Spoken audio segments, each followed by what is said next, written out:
సంవత్సరాల తరబడి ఎన్ని మందులు వాడినా మీ మోకాల నొప్పులు తగ్గట్లేదా? ప్రాణ పెయిన్ క్లినిక్ లో అత్యాధునిక చికిత్స. చొప్పదండి ఎమ్మెల్యే మేడిపల్లి సత్యంను తెలంగాణ సీఎం రేవంత్ రెడ్డి పరామర్శించారు.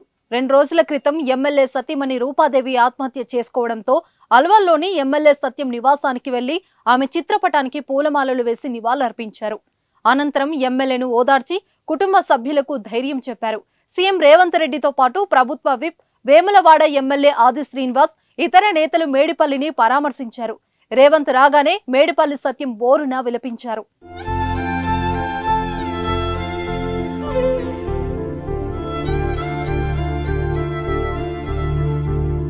ప్రభుత్వ ఉపాధ్యాయులుగా పనిచేస్తున్న రూపాదేవి గురువారం రాత్రి ఆత్మహత్యకు పాల్పడ్డారు. హైదరాబాద్ లోని అల్వాల్లో ఉంటున్న ఇంట్లో ఉరివేసుకుని బలవర మరణం చెందారు.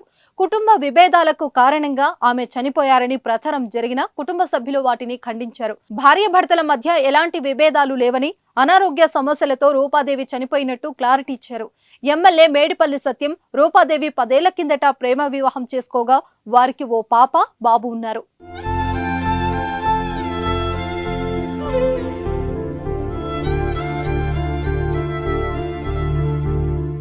సుమన్ టీవీలో మీ పర్సనల్ అండ్ బిజినెస్ ప్రమోషన్స్ కోసం కింది నెంబర్కి కాంటాక్ట్ చేయండి.